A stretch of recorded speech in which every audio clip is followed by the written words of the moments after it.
Okay, now that we've made one clipping mask, it's pretty easy to make the rest. I found that if you just make copies of that polygon shape, so make sure you're on the polygon layer and then hit Control J 2 more times, then you have two exact same shapes, same size. You don't need to draw another one. And then just move the bottom two, because the one immediately under the rock climbing is the one that's connected to its clipping path. So I don't want to move that one. I'll move the bottom two, and then let's see, put one under parasailing and one under dirt bike, and then clip parasailing by control clicking or right clicking it, and create clipping path. And then with the dirt bike, same thing, control click or right click, create clipping path. And oops, I just realized I have to move the actual polygonals, the shapes. I didn't move them.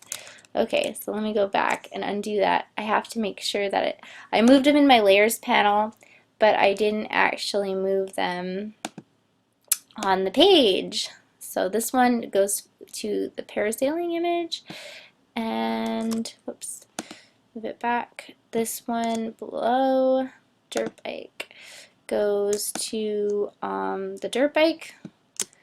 And then I noticed that the parasailing image is not big enough to cover the polygon, so I'm just making it a little bigger. That's Control T for transform, and there was that little pop-up dialog that popped up. I just hit OK. It's fine. And then now let me redo those clipping masks. Now it works. So if you guys have the same issue, then you'll know why. Got to move your polygon shape, because when you make copies of it, it falls right on top, and then it's easy to forget. Okay, so next up, we are going to create a pattern. So I want to make a new layer, and I want it actually to be under the wakeboarder.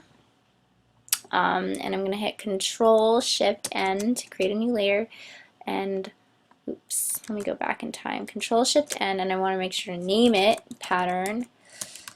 So it's pretty cool. We're going to use the gradient, or the paint bucket, I mean, which is also next to gradient. And they have the same command, G, for gradient or paint bucket. But we're picking paint bucket, and earlier we chose the foreground pattern. But we can always, but there's another option underneath that you just saw called pattern. And basically you can pick a pattern. Like if I choose that, there's all these different patterns that exist here. Let me just reset it to default. Reset patterns. Okay. Oops. Cancel.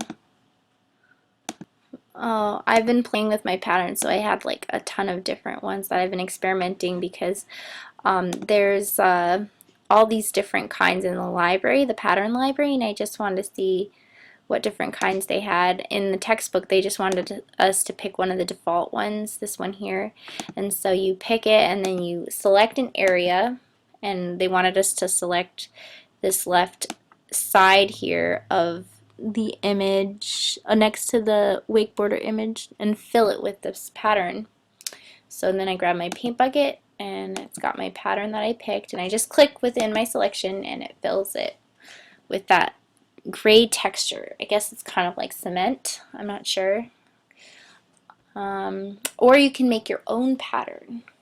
So if you don't like any of the ones in the library, you don't like the default or any of these other ones in the library, which there's some interesting ones. I want to check out your Roadable. I didn't see that. Oh, look, there's all these other different gray textures. And so, yeah, that's interesting. Maybe I'll leave that one. And then you can deselect, or you can create your own pattern. What I did is I took a screenshot of this image that I found that was free. I googled for a free image, a free tire track clip art image, and then I took a screenshot of it. It's just easier for me.